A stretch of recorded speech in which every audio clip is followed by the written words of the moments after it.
Tom Brady signing with the Tampa Bay Bucs tomorrow. Holy hell. Everything we thought is going to happen. Coming in with an update, our Italian friend Diggs, what happens? It's from Colin Cowherd. He got a text message that said there was an upset, or he had an update on Tom Brady and where he's signing. I was told 35 minutes ago that Tom Brady signs tomorrow with Tampa Bay. He had made a decision and talked to Tampa Bay yesterday. He was willing to re-sign with New England, but he watched Stephon Diggs and DeAndre Hopkins go to other franchises and then called Robert Kraft an hour and a half later and says, I'm out. I'm told Tampa is a choice and he will sign tomorrow. DeAndre Hopkins and Stephon Diggs really fucked over the New England Patriots fans there a little bit. But on the flip side, Tom Brady going to the Tampa Bay Buccaneers, that's going to be a tough team to stop, I think, at this point. This is the best part.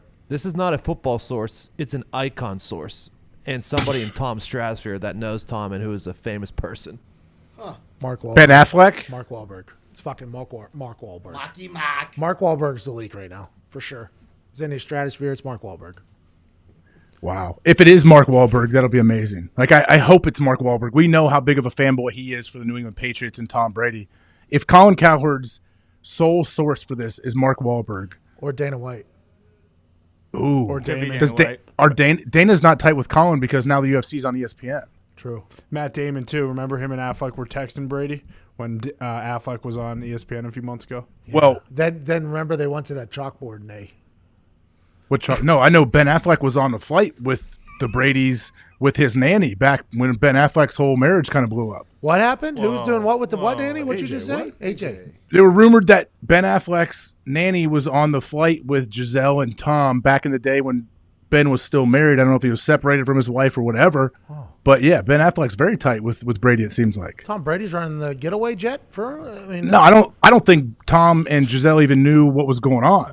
But later on, I think it came out, they're like, oh, wait, there was this relationship there. Anyways, Tom Brady's going to Tampa Bay Buccaneers. Good for Bruce Arians and all that whole coaching staff. Good for the city of Tampa Bay, by the way. Great. All of a sudden, they become must-see television. And if they get Antonio Brown to join that offense, number 5 defense from number 32 to number 5 defense in 1 year with Todd Bowles, now you get the GOAT.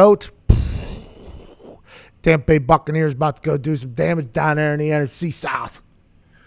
See you later. But so you're saying right now Tom Brady's going to the Tampa Bay Buccaneers. He's going to sign tomorrow. First off, why does he sign tomorrow? And is our sole source right now Colin Cowherd's Twitter account? Well, yeah, but another account tweeted it from Colin Cowherd, though. So, I mean, now it's 2 different Twitter accounts, but it is one source. Yeah, where there's smoke, there's fire. Most likely it's going to happen. But, yeah, okay, let's guess this contract. What I say 2 years, $60 million. I say 2 years, $63 million. Ooh. Okay. Because the 30 number was floated, right? So maybe a little bit more. I don't know. Maybe 60. I don't know. That's still better than Drew Brees, which is probably something that they're thinking about. More than Phillip Rivers is going to get. And he's getting roster control and coaching control and shit like that with Bruce Arians and the boys down there. Got a lot of weapons. Good defense. Here we go. Tampa Bay Buccaneers. Congratulations. Never would have guessed the Buccaneers, by the way, whenever this conversation started in October about where Tom Brady's going to go. Jameis Winston was in the middle of a career year. Then those interceptions started stacking up, and all of a sudden it's like it all started to come really into picture in the last day and a half that the Tampa Bay Buccaneers are probably going to be the place. They publicly leaked that they were very interested. They publicly leaked that they would let him have a little bit of roster control, and now the Tampa Bay Buccaneers are becoming must-see television, and he's getting no state tax as opposed to the Los Angeles Chargers where he'd have to pay about 85% in taxes and also be on a team that has nowhere near the amount of weapons. Wow. Good for Tom Brady. Pat, don't you think it's going to be a fun eye-opener for Tom Brady? So you've been around Bruce Arians. I have not played for him.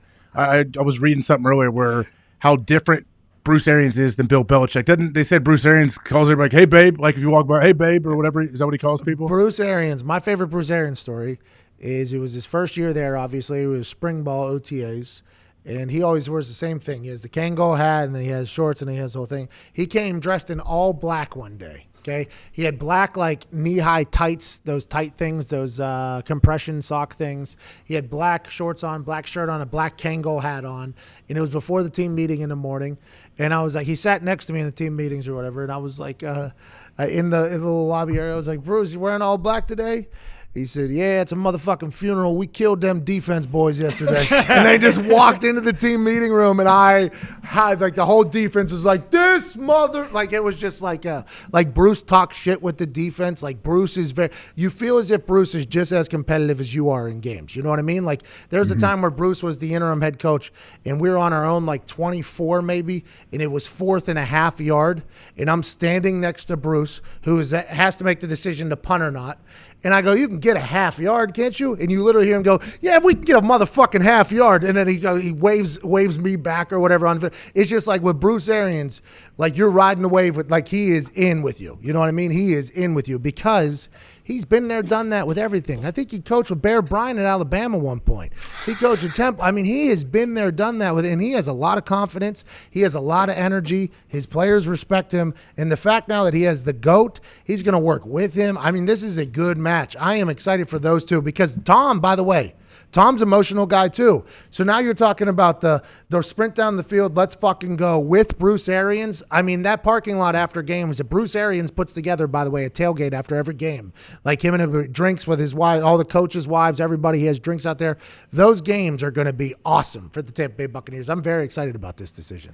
And I would imagine that the Bucs fan base is very excited. But yeah, like you said, I know Bruce is known to love to have beers in the players' lot after the game, and it's just going to be such a different scene for Tom Brady. I think it's going to be refreshing for him. Obviously, he had an amazing thing going, one of the greatest dynasties ever in New England, the way they did it. But there's many different ways to go about it, and he's going to get there and be like, wow, okay, this is kind of cool. I kind of like this freedom, even though I'm not expecting Tom Brady to be a different character or much more like outgoing to the media or whatever. But I still think Tom's going to enjoy kind of the freedom he has there. The Bruce Arians way is a little bit different than the Patriot way, I think. Yeah. I mean, I hope he has success. It's fun. When a coach is a character, it's always fun. I think it's good for the game. And Bruce Arians is absolutely a character. He's an iconic guy with the Kangol hat. Like, that's just who he is. I love it. And he's not scared to speak his mind. And proven success story. Has won. So it's like one of those guys who, you know, they don't make him like Bruce anymore. Well, he tried commentating for a year, hated it so bad, he was like, get me back in a fucking coaching job. I mean, he said wide ass open or whatever, and they like told him he can't talk. He's like, well, when you run this crossing route, this guy's going to be wide ass open. And that was like the first week, and I was like, this is the Bruce Arians I want to hear. And then the next week he was like, well, they 5-step dropped that thing and threw a rope to the sideline. I was like, oh, Bruce got yelled at. Okay, Bruce got yelled at by the CBS employees. Okay, that's what happened. I'm pumped up for Bruce Arians in down there. Now Jameis Winston, what the hell is going to happen with him? I guess we'll find out tomorrow on McAfee and Hawk.